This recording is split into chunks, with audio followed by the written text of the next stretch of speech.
Hello and welcome friends, sports 9 में आपका स्वागत है। क्रिकेट के मैदान से अच्छी खबर आ रही है। टीम इंडिया ने वनडे सीरीज का आगाज जो है वो जीत के साथ किया है। इंग्लैंड के खिलाफ 3 मैच की वनडे सीरीज है और पहला मुकाबला नागपुर में खेला गया, जहां पर टीम इंडिया ने एक कंफर्टेबल विन जो है वो दर्ज की है। 4 विकेट से टीम इंडिया जीती है। 68 गेंद रहते हुए टीम इंडिया ने लक्ष्य को हासिल कर लिया है। ब्रेकिंग न्यूज आपकी स्क्रीन पर। टीम इंडिया ने 4 विकेट से जीता नागपुर वनडे। श्रेयस अय्यर ने खेली 59 रन की पारी और उसके बाद जो है उप कप्तान शुभमन गिल ने एक बेहतरीन पारी खेली। 87 रन उन्होंने बनाए, शतक से चूक गए मगर टीम इंडिया को जीत की दहलीज पर पहुंचा गए। अक्षर पटेल ने 47 गेंदों पर 52 रनों की पारी खेली। उप कप्तान का बाखूबी साथ दिया। नागपुर में टीम इंडिया ने जो है 249 रन का जो लक्ष्य था उसको आसानी से चेज यहां पर कर लिया है। तो 4 विकेट से टीम इंडिया ने जीत दर्ज की। पहले गेंदबाजों ने जलवा दिखाया और उसके बाद बल्लेबाजों ने काम जो है वो कर दिखाया। डेब्यू मैच में हर्षित राणा ने 3 विकेट झटके। रविंद्र जडेजा ने 3 विकेट मैच में अपने नाम की और इंटरनेशनल क्रिकेट में 600 विकेट जो है वो अपने पूरे कर लिए। बेहद ही शानदार प्रदर्शन गेंदबाजों की तरफ से भी रहा। मोहम्मद शमी और कुलदीप यादव की वनडे क्रिकेट में वापसी हुई थी। वापसी पर बहुत ज्यादा उम्मीदें तो नहीं लगानी चाहिए थी मगर फिर भी एक एक विकेट इन दोनों ने अपने नाम किया। किफायती साबित हुए, वो ज्यादा इंपॉर्टेंट यहां पर नजर आता है। तो टीम इंडिया ने जीत के साथ आगाज कर दिया है वनडे सीरीज का। टी20 सीरीज 4-1 से जीती थी और वनडे में भी 3 मैच की सीरीज में 1-0 की बढ़त जो है वो हासिल कर ली है, जो वाकई काबिले तारीफ है। एक प्रोफेशनल प्रदर्शन टीम इंडिया ने किया है। कुछ हिकअप्स जरूर हैं, कुछ कंसर्न पॉइंट्स जरूर हैं, मगर यह है कि जीत मिली है तो जीत को सेलिब्रेट करना सबसे पहले जरूरी है। बिल्कुल जरूरी है। और देखिए मैं कहता हूं कि सबसे इंपॉर्टेंट बात यह है कि इस फॉर्मेट में आप फाइनल तक पहुंचे थे और आप बेस्ट टीम है। इसके बावजूद क्वेश्चन मार्क्स इसलिए उठ रहे थे क्योंकि टीम बहुत डिवाइडेड नजर आ रही थी। ड्रेसिंग रूम से बहुत सारी खबरें आ रही थी। उसके बाद पहली बार था तमाम ऑस्ट्रेलिया दौरे के बाद से जब गौतम गंभीर और रोहित शर्मा की जोड़ी फाइनली वापस आ रही थी। T20 इसके पहले हमने जीता, लेकिन T20 में हमें बुरी खबर कभी आ भी नहीं रही थी। पिछले 4-5 सीरीज से बैक टू बैक हम अच्छा ही कर रहे हैं। बात आ रही थी रोहित शर्मा की कप्तानी में बेहतर करने की। हम ओडीआई सीरीज हार गए थे श्रीलंका में और बॉर्डर गावस्कर किस तरीके का गुजरा वो हम सब ने देखा। तो निराशा थी, उम्मीद थी कि भाई यहां से एक तरीके से एक रे ऑफ होप चाहिए थी हमें। ओडीआई क्रिकेट में बड़ा टूर्नामेंट आ रहा है, चैंपियंस ट्रॉफी, उसके पहले ये वनडे सीरीज आपकी आखिरी 3 वनडे हैं। एक वनडे बीत गया, आपको जीत हासिल हुई, जरूरी थी जीत इस मैच में और जिस तरीके से जीते, कंफर्टेबली इस मैच में जीते हैं। अच्छी बात यह है कि बहुत सारे टिक मार्क्स हैं जो बिल्कुल हो गए, बहुत सारी अच्छी चीजें हुई इस मैच में, लेकिन कुछ कंसर्न्स अभी भी बाकी हैं। रोहित शर्मा की फॉर्म उसमें से एक है। कप्तानी अच्छी करी, बॉलिंग चेंजेस अच्छी किए, फील्ड प्लेसमेंट अच्छी लगाई। ओवरऑल व्हाइट बॉल में कैप्टनसी कमाल की है, करते आए हैं और एक बार फिर से बेहतर कप्तानी देखने को मिली। उनका पर्सनल फॉर्म जो है, अपना बैटिंग फॉर्म जो है, वो एक बहुत बड़ा कंसर्न है। उसके अलावा बहुत सारे पॉजिटिव्स इस मैच से निकल के आए। टीम इंडिया ओवरऑल अगर आप बात करें तो बहुत खुश होगी, कप्तान साहब बहुत खुश होंगे, क्योंकि मोहम्मद शमी की गेंदबाजी से लेकर हर्षित राणा के डेब्यू से लेकर रविंद्र जडेजा की गेंदबाजी में वापसी, क्योंकि बल्ले से तो फिर भी फिलहाल में रन्स बनाए हैं, गेंद से उतने धारदार साबित नहीं हो रहे थे। व्हाइट बॉल क्रिकेट में स्पेशली वो बेहतर नजर आए। अक्षर पटेल ने अच्छे खासे रन बनाए, शुभमन गिल टच में नजर आए, श्रेयस अय्यर ने कमबैक किया और दिखाया कि yes he deserves this place, उनकी जगह फिक्स है। क्यों 2 डाउन पे उनको इतना ट्रस्ट किया जाता है। तो बहुत सारे पॉजिटिव्स रहे। बस ओपनिंग स्लॉट वो एक परेशानी का सबब है, रोहित शर्मा की फॉर्म सबब है, वरना इस मैच को जैसा कि आपने कहा बड़े प्रोफेशनल तरीके से खेला और बहुत बेहतर तरीके से मैच को अपने नाम किया। एकदम प्रोफेशनल परफॉर्मेंस टीम इंडिया की और बहुत अच्छी जीत इस मैच में, क्योंकि 3 मैच की सीरीज है। पहला मैच आप इतने कॉन्फिडेंटली अगर जीत जाएं तो दूसरे और तीसरे मैच से बहुत हद तक प्रेशर हट जाता है। All and all team India बहुत खुश होगी इस परफॉर्मेंस से। बिल्कुल टीम इंडिया बहुत खुश होगी जिस तरीके से परफॉर्म किया है खिलाड़ियों ने। रोहित शर्मा खुश होंगे, बेशक उनका बल्ला नहीं बोला जो अभी आपने बताया, एक कंसर्न वो जरूर है क्योंकि काफी टाइम से बल्ला नहीं बोल रहा है। विराट कोहली इस मुकाबले में खेले नहीं थे बिकॉज नी में थोड़ी सी परेशानी थी, दाएं घुटने में थोड़ी सी परेशानी थी, मगर शुभमन गिल जो नई जिम्मेदारी मिली है उन्होंने उसको बखूबी निभाया। उप कप्तानी मिली है ओडीआई क्रिकेट के अंदर और पहले ही मुकाबले में जब वाइस कैप्टनसी मिली, वो पहला मुकाबला खेला, उसके अंदर मैच जिताऊ पारी खेल दी, प्लेयर ऑफ द मैच उनको चुना गया है। शुभमन गिल के आंकड़े स्क्रीन पर डालें, किस तरीके की परफॉर्मेंस उनकी रही है, एक छोर संभाल के वो Virat Kohli type of play जो है ना वो उन्होंने खेल के दिखाया है कि 87 रन उन्होंने बनाए, 96 बॉल्स का सामना किया, 14 चौके, कोई फालतू रिस्क फ्री क्रिकेट एक तरीके से खेला। यहां पर जरूरत भी थी क्योंकि ओपनर्स दोनों जो है वो सस्ते में चले गए थे। उसके बाद एक बल्लेबाज चाहिए था जो टिक कर खेल सके, जिसके आजू बाजू जो है बाकी लोग जो है वो रन बना सके, और शुभमन गिल ने वो काम बखूबी किया जो विराट कोहली ओडीआई क्रिकेट में सालों तक करते आए हैं। प्रिंस का तमगा इनको दिया जाता है। पिछले कुछ टाइम से इनका भी बल्ला उस तरीके से नहीं चला था, मगर रणजी में शतक लगाया, वहां से कुछ कॉन्फिडेंस गेन किया होगा, प्लस यहां पर जो जिम्मेदारी मिली है उस जिम्मेदारी पर खरे उतरे। शुभमन गिल एकदम डिजर्विंग कैंडिडेट थे कि इसके अंदर ना शतक लग जाता तो बिल्कुल वो पिक्चर परफेक्ट वाली बात हो जाती, 7वां उनका ओडीआई शतक होता, उससे रह गए, मगर टीम को जीत दिला दी उन्होंने। बिल्कुल पूरी तरीके से बहुत कमाल की पारी। बहुत सारे क्वेश्चन मार्क्स उन पे भी थे। व्हाइट बॉल क्रिकेट में लगातार ये था कि भाई यशस्वी जायसवाल को हम ट्राई कर रहे हैं ओपनिंग स्लॉट के लिए, उनकी फॉर्म भी अच्छी रही है हाल फिलहाल में, तो बार बार ये क्वेश्चन मार्क उठ रहा था। लेकिन वाइस कैप्टनसी जब मिली तो थोड़ा सा भरोसा टीम ने जताया, लेकिन उस तरीके की परफॉर्मेंस नहीं आ रही थी। नंबर 3 पर उतरे विराट कोहली की पोजीशन पर, अपने ओपनिंग स्लॉट पर उतरे भी नहीं, तो ऑलरेडी एक डाउट होता है बल्लेबाज के माइंड में। लेकिन बिल्कुल जिस तरीके से नंबर 3 का बल्लेबाज खेलता है, बिल्कुल वैसी ही पारी खेली, उनके अराउंड सारी बल्लेबाजी चलती रही और तब तक मैच को आगे लेके पहुंचाए जब तक मैच एकदम ही अपने कंट्रोल में ना आ गया। उसके बाद ऑब्वियस सी बात है शतक के बहुत करीब थे, तो वो एक सोच थी कि भाई शतक बन जाता तो बहुत पिक्चर परफेक्ट चीज हो जाती, उसी के कोशिश में भी थे लगातार, लेकिन नहीं हो पाई। वरना मैच फिनिश करके जाते तो और ज्यादा बेहतर होता, उनके लिए भी आंकड़े भी और बेहतर नजर आते। लेकिन फिर भी बहुत अच्छी शुरुआत की है ओडीआई क्रिकेट की। मतलब बड़े दिनों के बाद टीम इंडिया ओडीआई क्रिकेट खेल रही है। 3 वनडे लास्ट श्रीलंका में खेला था, और टेक्निकली अगर आप बात करें तो 2023 वर्ल्ड कप के बाद पहली बार टीम इंडिया को ओडीआई क्रिकेट में जीत हासिल हुई है। लगभग 12-14 महीने हो गए होंगे मुझे लगता है, 14 महीने के बाद, क्योंकि नवंबर 19 को फाइनल हारी थी टीम इंडिया, और उसके पहले सेमीफाइनल मैच लास्ट जो हमारा न्यूजीलैंड के साथ हुआ था वही आखिरी वनडे हमने जीता था। उसके बाद श्रीलंका से 2 हारे, 1 ड्रॉ रहा। शुभमन गिल का बड़ा इंपॉर्टेंट योगदान था। वन डाउन के प्लेयर से जिस तरीके की पारी चाहिए होती है ओडीआई क्रिकेट में, बिल्कुल वैसी थी। आपको लग सकता है कि और तेज खेल सकते थे, लेकिन इंपॉर्टेंट यह है जानना कि किस सिचुएशन में आए। प्रेशर को अब्सॉर्ब किया, 19 रन पे 2 विकेटें गिर गई थी हमारी। बिल्कुल वो प्रेशर को एब्जॉर्ब किया। एक बार ब्रेकिंग दोबारा से दिखा दे। शुभमन गिल ने बोला क्या है ना, प्लेयर ऑफ द मैच चुने गए, मैं फटाफट से बता देता हूं। उन्होंने बोला कि भाई मैं पॉजिटिव क्रिकेट खेलने की कोशिश कर रहा था, पेसर्स के लिए नई बॉल के साथ इस विकेट में कुछ ना कुछ था, मगर मैंने अटैक किया, और जो मैंने 70 के स्कोर के अराउंड जब मैं था, जब मैंने पुल शॉट मारा वो मेरा फेवरेट था इस पारी में। पिच स्पिनर्स जब आए तो थोड़ी सी टू पेस नजर आ रही थी, मगर ये है कि हमने अप्लाई करके खेला, और जरूरत थी जैसी जरूरत थी मैंने उस तरीके की क्रिकेट खेली। रोहित भाई से उन्होंने बोला कि मैं सीख रहा हूं कि भाई वो किस तरीके से सोचते हैं कप्तानी में, और उन्होंने मुझे कहा है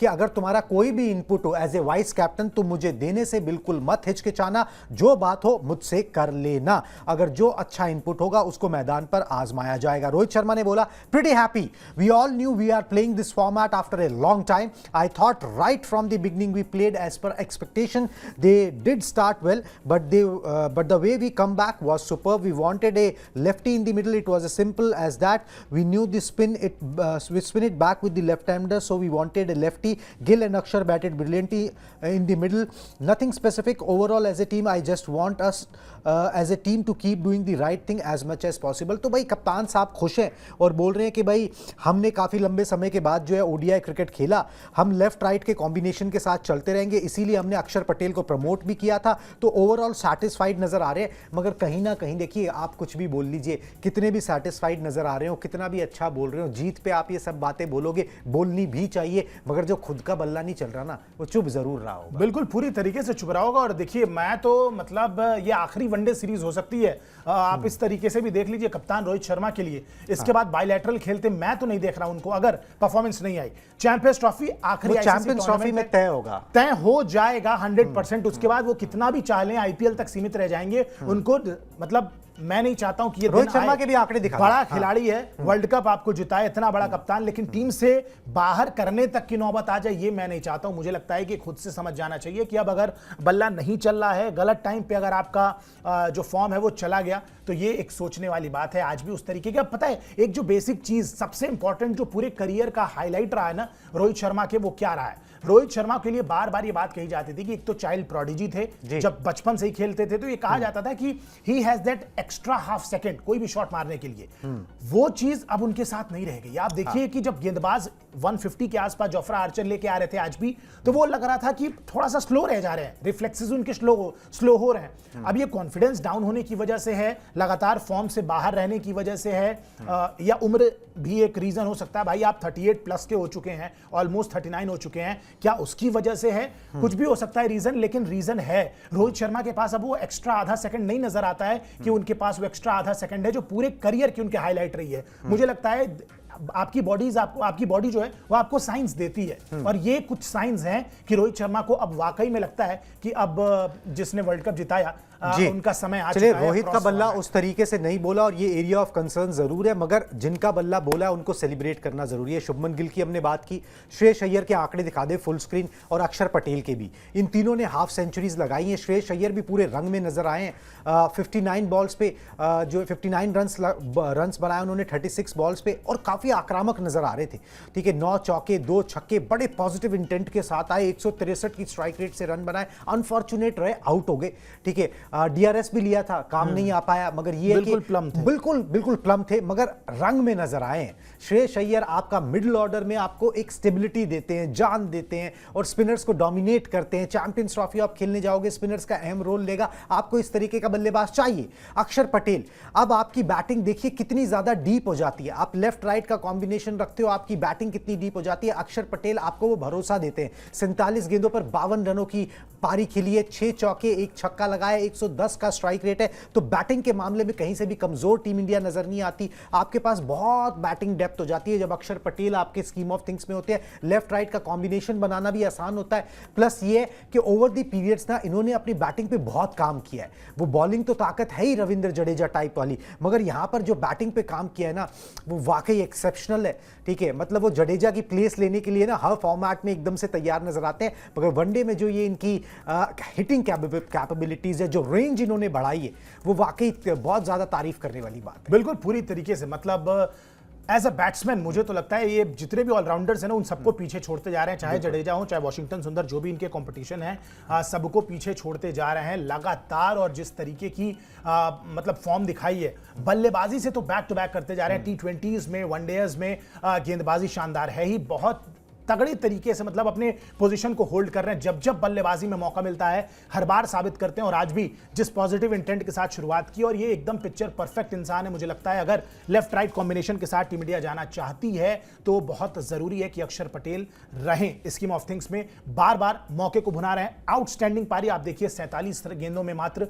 52 रन बना दिए, 1 छक्का 6 चौका। मतलब आपको जिस पोजीशन पे आते हैं नंबर 5 6 7 उसमें यही कर सकते हैं आपकी, मतलब इसी स्ट्राइक रेट के साथ आपको खेलना होता है, और वो काम बखूबी कर रहे हैं। मुझे तो लगता है कि बहुत ही ब्राइट फ्यूचर, 31 साल के हैं, अभी बहुत लंबा सर्व कर सकते हैं इंडियन टीम को। बहुत ही ज्यादा यूटिलिटी प्लेयर हैं, और आज की पारी तो बिल्कुल कमाल है। कहीं ना कहीं इस तरीके की परफॉर्मेंस से आप बार बार याद दिलाते हैं कि भैया आप भूलिएगा मत, मैं भी स्कीम ऑफ थिंग्स में हूं आपके। बिल्कुल जी, स्कीम ऑफ थिंग्स में हैं। और अक्षर पटेल ने बोला कि I knew in advances that I could get a promotion because of the left right combination. We tried to bowl spin in the power play, but it was coming nicely onto the bat at that point. We just wanted to bowl in the right areas which had something in it for the bowlers. I felt they varied their pace well and got turn. If we had done that as well, we could have got more turn. We are trying to take calculative assaults. तो भाई उन्होंने बोला कि भाई मुझको पहले से ही पता था, एडवांस में बताया गया था कि भाई आपको प्रमोशन मिल सकता है, क्योंकि लेफ्ट राइट का कॉम्बिनेशन हम बनाने की सोच रहे हैं, और उसी तरीके से हम शॉर्टर फॉर्मेट में जो है ना, मतलब वाइट बॉल क्रिकेट में उसी तरीके से खेलना चाहते हैं। विरोधी टीम को समस्या होती है, तो अक्षर पटेल पर जिम्मेदारी दी गई। जिन जिन पे भी आप जिम्मेदारियां दे रहे हो वो अच्छा कर रहे हैं। जो आपके एस्टैब्लिश प्लेयर है, KL राहुल हो गए, रोहित शर्मा हो गए, उनका बल्ला उस तरीके से नहीं चला है। अनफॉर्चुनेट थोड़ा सा यहाँ पर यशस्वी जायसवाल रहे, बड़ी मुश्किल से डेब्यू का मौका मिला क्योंकि विराट कोहली नहीं खेल रहे थे, मगर उसको वो इनकैश मैच नहीं कर पाए। मगर ये है कि हाँ, जिन यंगस्टर्स पे आप उस तरीके से भरोसा जता रहे हो, आप उनको रिवॉर्ड भी दे रहे हो। भाई अक्षर पटेल को आपने सबसे छोटे फॉर्मेट में कप्तान बनाया T20 के अंदर, आप यहां पर उनको प्रमोट कर रहे हो, वो उस रिस्पॉन्सिबिलिटी को लेकर जो है ना एब्जॉर्ब कर रहे हैं उस प्रेशर को, और बेहतरीन खेल के भी दिखा रहे हैं, which is very encouraging sign जो यहां पर आपको लगना चाहिए। वैसे इंग्लैंड के हवाले से बता दूं, England have lost 7 of the 8 ODIs they have batted first post world cup. ठीक है, मतलब जब उन्होंने पहले बल्लेबाजी की है वर्ल्ड कप के बाद से, 2023 वर्ल्ड कप के बाद से ओडीआई के अंदर, तो मतलब वो 8 में से 7 मैच जो है हार गए।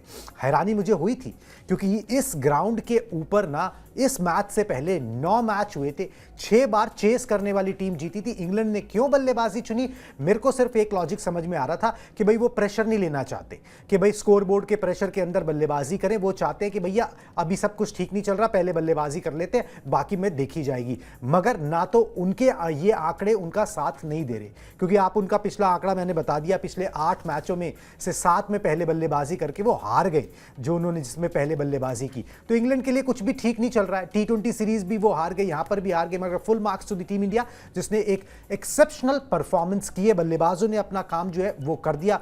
अगर आप 68 गेंदें पहले करीब करीब अगर मैच को खत्म कर रहे हैं तो आपने बढ़िया काम किया है। गेंदबाजों की बात करनी बहुत जरूरी है। आंकड़े हर्षित राणा के डाले, यशस्वी जायसवाल डेब्यूटेंट थे, वो कुछ खास नहीं कर पाए, मगर हर्षित राणा ने महफिल जरूर लूटी है और अपने कप्तान के और कोच के भरोसे पर खास तौर पर जो है खरे उतरे। 7 ओवर की गेंदबाजी की, शुरुआत में पिटाई लगी मगर फिर अपनी लेंथ को जो है ना ऑल्टर कर लिया। उसके बाद रिवॉर्ड भी मिला, 1 ओवर में 2 विकेट भी निकाले, 7 ओवर में 53 रन दिए। थोड़ा सा हायर साइड है, मगर विकेट टेकिंग एबिलिटी इस खिलाड़ी के अंदर है, पूरी है। और बिल्कुल मैं तो रन्स की तरफ जा भी नहीं रहा। आपने अगर कुछ रन खर्च भी दिए तो 10 ओवर का जब स्पेल होती है वनडे क्रिकेट में, आपको अक्सर मौका मिलता है कमबैक करने का, और वो कमबैक किया।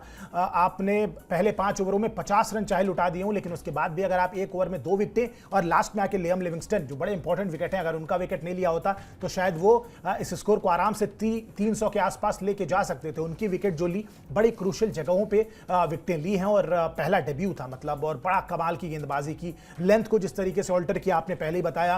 इनफैक्ट अभी तक तीनों फॉर्मेट में ओडीआई करने पर, डेब्यू करने पर इनफैक्ट उन्होंने 3 से ज्यादा विकेटें ही ली हैं, और ऐसा किसी भी खिलाड़ी ने इंडियन क्रिकेट में अभी तक नहीं किया है। तो बहुत काबिले तारीफ जिस तरीके से एक तो बैकिंग मिल रही है लगातार, गौतम गंभीर को बहुत भरोसा है इस खिलाड़ी पे। आप देखते होंगे कि पूरे पिछले साल या उसके पहले भी हर्षित राणा को लगातार बैक किया as a fast bowler, KKR में भी और अब टीम इंडिया में भी लगातार बैक कर रहे हैं। अक्रॉस फॉर्मेट इनको मौके मिल रहे हैं, और सबसे इंपॉर्टेंट मौके देना बड़ी बात नहीं है, लेकिन मौके पर उस अपॉर्चुनिटी को दोनों हाथों से ग्रैब कैसे कर रहे हैं, दैट इज वेरी इंपॉर्टेंट।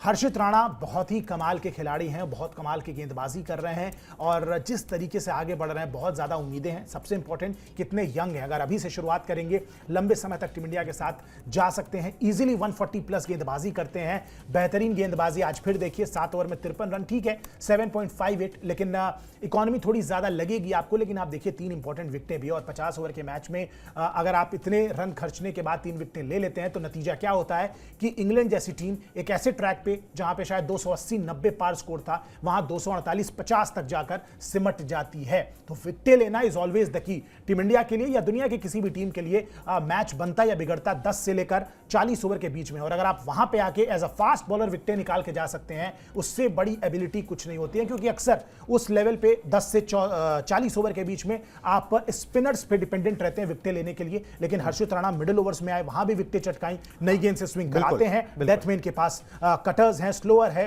बहुत सारी वैरायटी है, कमाल की टैलेंट है, ग्रूम करने की जरूरत है। पहला मैच था, बिल्कुल ऐसा लगा कि पहला मैच था, और बहुत जल्दी कॉन्फिडेंस है, सीख गए कि क्या गलती कर रहा हूं, और उससे तुरंत कमबैक किया, और देखिए फटाफट विकेट लेके आपको 1 ओवर में 2 विकेट लेके कमबैक करा दिया। बिल्कुल जी, कॉन्फिडेंस है लड़के के अंदर। और एक ये तो डेब्यूटेंट थे, एक ओल्ड हॉर्स हैं, ठीक है, जिनको घोड़ों का शौक भी है। वैसे रविंद्र जडेजा की हम बात कर रहे हैं, उन्होंने भी कमाल किया, 3 विकेट उन्होंने भी निकाले, जडेजा के आंकड़े दिखाए, और इंटरनेशनल क्रिकेट में अपने 600 विकेट भी पूरे कर लिए, विच इज मैसिव, एब्सोल्युटली। ठीक है। जिस तरीके से वो परफॉर्मेंस देते हैं, T20 आईज में अब नहीं खेलते, वहां से रिटायर हो गए, मगर जब भी आप उनको सिचुएशन में डालोगे वो वहां पे रिस्पॉन्ड करेंगे। इकॉनमी देख लीजिए, 3 से कम की इकॉनमी, फटाफट से ओवर निकाल देना, कंजूसी से रन देना, विकेट टू विकेट गेंदबाजी करना, and you miss I hit वाला किस्म का जो जो इनका एटीट्यूड है ना, और वो चलता आ रहा है, वो चलता आ रहा है, यही इनकी सफलता की कुंजी है। ज़्यादा सोचते नहीं है, अपना काम करते रहते हैं और टीम को जो है ना वो बूस्ट देते रहते हैं। बिल्कुल पूरी तरीके से, और मैं तो कहूंगा कि बड़ा जरूरी था।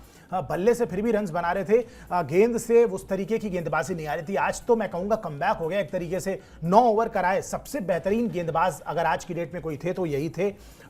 मिडिल ओवर्स में बिल्कुल रन नहीं खर्चे, 9 ओवर में एक मेडन, 26 रन, और जो मेडन डाला है वो 44वां या 45वां ओवर डाल रहे थे, तब जाके वो एक मेडन ओवर डाला था। बड़ी जल्दी गेंदबाजी करते हैं तो वो भी एक एडवांटेज रहता है जडेजा के होने से कि आपका जो ओवर रेट है वो बैलेंस में रहता है। 2.88 की इकोनॉमी, मतलब ये कुछ भी नहीं है आजकल के फास्ट क्रिकेट के बीच में। अगर 2.88 की इकोनॉमी से आपने रन दिए हैं तो बिल्कुल आपने कुछ भी नहीं दिया। बल्ले से इंपॉर्टेंट योगदान देते हैं, मैच फिनिश किया, और कहीं ना कहीं बड़े यूटिलिटी प्लेयर हैं। ऐसे प्लेयर्स के होने की वजह से ही टीम इंडिया बैटिंग में डेप्थ खोज पा रही है गेंदबाजी के साथ साथ, जो कि 2016-17 से ही लगातार एक कंसर्न रहा है कि हमारे पास ऑलराउंडर्स नहीं होते थे, 5वें 6ठे 7वें गेंदबाज का ऑप्शन नहीं होता था। खासकर वनडे क्रिकेट में वो ऑप्शन अब कितना एक्टिव हो गया है अक्षर पटेल, रविंद्र जडेजा जैसे खिलाड़ियों के आने से, और एक कांस्टेंट रहे हैं टीम इंडिया के लिए ओडीआई क्रिकेट या व्हाइट बॉल क्रिकेट में आप बोले, और अभी भी उस तरीके का प्रदर्शन कर रहे हैं। बता रहे हैं कि भाई कंपटीशन जरूर हेल्दी हो गया है, वॉशिंगटन सुंदर आ गए, अक्षर पटेल आ गए, लेकिन गेंदबाजी बल्लेबाजी दोनों को जब आप मिलाएंगे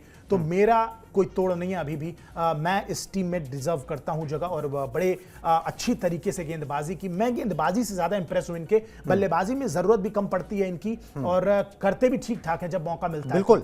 लेकिन गेंदबाजी एक क्वेश्चन मार्क रहा था कि भाई मिडिल ओवर्स में जल्दी जल्दी ओवर्स तो निकाल लेते हैं, विकेट लेने वाली एबिलिटी थोड़ी कम हो गई थी। हाल फिलहाल की अगर फॉर्म की बात की जाए तो 2023 वर्ल्ड कप में भी हमने देखा कि गेंदबाजी अच्छी करते, विकेटें उतनी नहीं मिल पा रही थी इनको बीच के ओवर में, लेकिन आज जिस तरीके से गेंदबाजी की है मुझे लगता है कि एक कमबैक रहेगा गेंदबाजी में। बिल्कुल जी, कमबैक रहेगा। गेंदबाजी में कमाल का प्रदर्शन किया। बाकी गेंदबाजों के भी आंकड़े जो है फटाफट से स्क्रीन पर डाल दें। 2 एक्सेप्शनल गेंदबाज जो रहे मैच में वो हमने आपको बता दिए, मगर बाकियों ने भी अच्छा किया है। मोहम्मद शमी पर नजर डालनी बहुत जरूरी है, कुलदीप यादव के आंकड़े देखना बहुत जरूरी है। इन लोगों के लिए कमबैक मैच था, इंजरी के बाद जो है काफी समय रिहैब में बिताया, उसके बाद ये पहला वनडे मैच था। किस तरीके से फेयर आउट किया आपके स्क्रीन पर है। मोहम्मद शमी 8 ओवर की गेंदबाजी, 1 मेडन, पहला ओवर ही मेडन डाला इन्होंने, जो वनडे में वापसी की, सिर्फ 38 रन दिए, विकेट 1 मिला है, मगर fit and fine Mohammed Shami नजर आए हैं। वो ज्यादा इंपॉर्टेंट है कि भाई 10 ओवर का ग्राइंड, 10 ओवर की गेंदबाजी, 50 ओवर का खेल, क्या ये सस्टेन कर सकते हैं या नहीं कर सकते। उम्र बढ़ती जा रही है, उम्र घट नहीं रही है, और काफी इंजरी के बाद जब आप आते हो तो इतना आसान नहीं होता, मगर धीरे धीरे वो लय जो है ना शमी की वापस आ रही है, which is very encouraging sign. साथ में कुलदीप के भी दिखा दे, वो भी इंजरी से वापस आए हैं। उन्होंने तो घरेलू क्रिकेट भी मेरे ख्याल से कुछ नहीं खेला, उनको तो सीधा स्कीम ऑफ थिंग्स में लिया गया था, और उसके बाद जो है पुराने परफॉर्मेंस की बेसिस पे। बिल्कुल जी, परफॉर्मेंस आपकी स्क्रीन पर है। 9.4 ओवर्स, आखिरी में जाके एक विकेट जरूर मिला, मगर देखिए टाइम लगता है, कितना भी बड़ा गेंदबाज क्यों ना हो, कितना भी बड़ा बल्लेबाज क्यों ना हो, थोड़ा सा वक्त लगता है। जब आप एक ब्रेक के बाद आते हो तो वो ग्रूव में आने में थोड़ा सा टाइम लगता है, और ये बहुत सही समय पर ये 3 वनडेयर्स मैच खेल रहे हैं ताकि चैंपियंस ट्रॉफी तक जाते जाते पूरी तरह से रवा हो जाए। बिल्कुल, और जरूरी है। देखिए इंजरी के बाद आना, चाहे कितने बड़े खिलाड़ी, उस समय तो लगता है, और स्पेशली एज अ बॉलर गेंदबाजी में आपकी जो स्किल्स होती हैं उन पे बड़ा कॉन्फिडेंस होना चाहिए आपको, और जब कराते हैं तो उसी के साथ कॉन्फिडेंस में ग्रो करते हैं। मैं मोहम्मद शमी और कुलदीप यादव दोनों के लिए ये बात इनफैक्ट कहूंगा कि भाई इंपॉर्टेंट प्लेयर्स हैं, मैच विनर्स रहे हैं, 2023 वर्ल्ड कप में कमाल का प्रदर्शन किया है, इसीलिए डायरेक्टली स्कीम ऑफ थिंग्स में एंट्री भी हुई है। चोट की वजह से बाहर गए थे, टीम इंडिया के लिए ये पहले से भी नियम रहा है कि चोट से अगर कोई बाहर जाए तो मौका कमबैक करने का प्रॉपर मिलेगा। मैं इनको तीनों मैचेस में खेलते देखना चाहूंगा। तीनों मैच में जब 30 ओवर के आसपास की गेंदबाजी करेंगे तो दोबारा से अपने ग्रूव्स में आएंगे। बड़े इंपॉर्टेंट प्लेयर हैं, मिडिल ओवर्स में विकेटें लेना शुरू करेंगे तो कब मैच पलट देंगे 2 से 3 ओवर के अंदर, यू नेवर नो। आज भी इनको रीड करना बहुत सारे खिलाड़ियों के लिए, स्पेशली सेना कंट्रीज के जो प्लेयर हैं उनके लिए बड़ा मुश्किल है, उनको सही से रीड कोई नहीं करता है, और इसीलिए इतने क्रूशियल प्लेयर हैं। मिडिल ओवर्स में पिछले कई सालों से लगातार विकेटें लेके आ रहे हैं, और इंडियन टीम की जो सफलता है कहीं ना कहीं पिछले कई सालों में ओडीआई क्रिकेट में, उसके बहुत बड़े भागीदार हैं Kuldeep Yadav. In fact Mohammed Shami, world cup में भी नई गेंद नहीं मिली थी, फर्स्ट चेंज आते थे और जो इंपैक्ट क्रिएट करते थे। दोनों खिलाड़ियों के लिए मैं कहूंगा इंजरी के बाद वापस आ रहे हैं 2-4 मैचेस, इनफैक्ट ये तीनों मैचेस खेलें और रिदम में वापस आए। चैंपियंस ट्रॉफी में इनकी जरूरत टीम इंडिया को बहुत ज्यादा पड़ने वाली है। बिल्कुल जी, चैंपियंस ट्रॉफी में इन सारे खिलाड़ियों की जरूरत पड़ने वाली है। कोर टीम यही है, बस ये है कि भाई 1 2 3 प्लेसेस के ऊपर ना फाइट है कि भाई ये नहीं तो वो नहीं तो वो कौन होगा। उसके लिए ही ये 3 मैच की सीरीज को एक तरीके से ड्रेस रिहर्सल के तौर पर आप ले सकते हो कि भाई यहां पर कौन से आपके बेस्ट 11 है जिनसे आप स्टार्ट करना चाहोगे। वो तस्वीर जो है वो मोटी मोटी खिंच जाएगी। बस सवाल कप्तान साहब को लेकर बना हुआ है, क्योंकि उनका बल्ला नहीं बोल रहा, बाकी सारी चीजें ठीक चल रही है। वैसे जो भी कप्तान बन रहा ना उसका बल्ला नहीं बोल रहा, सूर्य का भी बल्ला नहीं बोल रहा, ठीक है, रोहित शर्मा का भी बल्ला नहीं बोल रहा। अब कप्तान को तो बदला नहीं जा सकता। एक था जो कप्तानी में भी रन बनाता था और मैच भी जिताता था, बिल्कुल जिताता था, विराट कोहली उनका नाम था। अब विराट कोहली का भी बल्ला उस तरीके से नहीं बोल रहा है। अब ये दिग्गज है, अब इन दिग्गजों का बल्ला बोल जाए ना तो फिर वो ये छोटे मोटे सवाल जो है ना ये अपने आप सॉर्ट आउट हो जाएंगे। ये मुद्दा जो है ना वो बड़े बल्लेबाजों का, बड़े खिलाड़ियों के साथ जो है वो बना रहेगा। होपफुली वो अगले 2 मैचेस में वो भी सेटल हो जाए तो ज्यादा मजा आएगा। चलिए जी, आप हमारे साथ इस ब्रॉडकास्ट में जुड़े इसके लिए बहुत बहुत शुक्रिया। स्पोर्ट्स 9 को सब्सक्राइब कर लीजिए। अभी मुझे और आयुष को दीजिए इजाजत। Tata bye bye.